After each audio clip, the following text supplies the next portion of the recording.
Halo Sobat ASN, masih bingung dengan mekanisme penugasan PNS? Kita bahas secara detail tentang mekanisme penugasan PNS yuk. Apa sih penugasan itu? Penugasan adalah penugasan pegawai negeri sipil atau PNS untuk melaksanakan tugas pada instansi pemerintah dan di luar instansi pemerintah selain instansi induknya dalam jangka waktu tertentu. Dasar hukum ketentuan penugasan tertuang dalam Peraturan Pemerintah Nomor 17 Tahun 2020 dan Peraturan Menteri Pan-RB Nomor 62 Tahun 2020. Apa saja jenis penugasan PNS? Penugasan PNS terdiri atas penugasan pada instansi pemerintah dan penugasan di luar instansi pemerintah. Apa yang dimaksud dengan penugasan PNS pada instansi pemerintah? Penugasan pada instansi pemerintah terdiri atas penugasan PNS pada instansi pemerintah yang pimpinannya tidak memiliki kewenangan mengangkat, memindahkan, dan memberhentikan PNS. Dan penugasan PNS pada instansi pemerintah yang pimpinannya memiliki kewenangan mengangkat, memindahkan, dan memberhentikan PNS. Penugasan PNS pada instansi pemerintah meliputi 1. PNS yang melaksanakan tugas jabatan khusus. 2. PNS yang melaksanakan tugas jabatan yang bersifat pendukung atau administratif. Apa yang dimaksud dengan penugasan PNS di luar instansi pemerintah? Penugasan PNS di luar instansi pemerintah yaitu PNS yang melaksanakan tugas jabatan khusus di luar instansi pemerintah dalam jangka waktu tertentu. Penugasan tersebut meliputi penugasan pada 1. Proyek pemerintah. 2. Organisasi profesi. 3. Organisasi internasional. 4. Badan atau instansi lain yang ditentukan pemerintah. Jenis atau bidang tugas jabatan yang dapat diberikan penugasan yaitu 1. Jabatan pimpinan tinggi. 2. Jabatan administrasi. 3. Jabatan fungsional. Jenis atau bidang tugas jabatan yang dapat diberikan penugasan disusun oleh pimpinan instansi pemerintah. Bagaimana sih mekanisme penugasan PNS itu? Yang pertama, instansi pemerintah menyampaikan permohonan penugasan. Yang kedua, instansi induk menetapkan surat keputusan penugasan dan ditandatangani pejabat pembina kepegawaian instansi induk.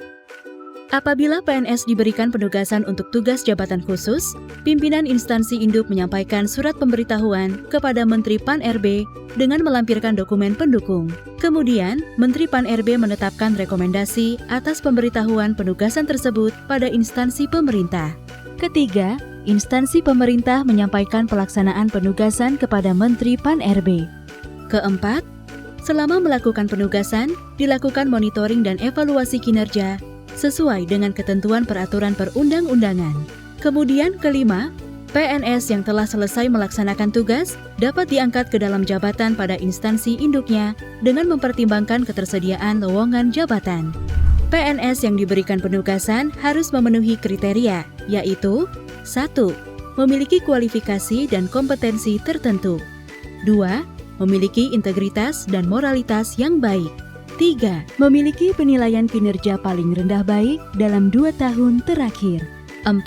Memenuhi persyaratan jabatan yang akan diduduki sesuai dengan ketentuan peraturan perundang-undangan. 5. Dibutuhkan oleh organisasi.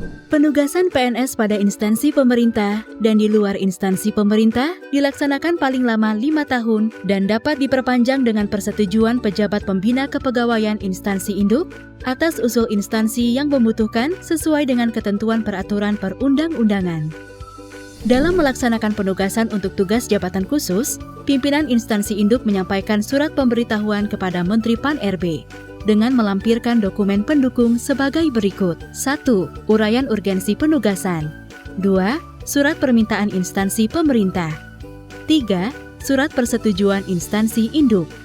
Kemudian, Menteri Pan-RB menetapkan rekomendasi untuk menetapkan surat keputusan penugasan yang ditandatangani oleh pejabat pembina kepegawaian instansi induk. Bagaimana status PNS yang melaksanakan penugasan? PNS yang melaksanakan penugasan pada instansi pemerintah dan di luar instansi pemerintah diberhentikan dari jabatannya dan tidak kehilangan statusnya sebagai PNS. Dikecualikan bagi PNS yang memiliki kompetensi dan kewenangan yang bersifat melekat dalam jabatannya sesuai dengan ketentuan peraturan perundang-undangan. Bagi PNS yang pada saat Peraturan Menteri Pan-RB Nomor 62 Tahun 2020 diundangkan sedang melaksanakan penugasan yang statusnya dipekerjakan atau diperbantukan, tetap menjalankan tugasnya dan mendapatkan haknya sesuai dengan ketentuan peraturan perundang-undangan dan ditetapkan kembali dalam status penugasan. Nah, Sobat ASN, demikian pembahasan tentang mekanisme penugasan PNS. Untuk lebih lengkap, Sobat dapat mempelajari ketentuannya di Peraturan Menteri Pan-RB Nomor 62 Tahun 2020 dan Peraturan Badan Kepegawaian Negara Nomor 1 Tahun 2020.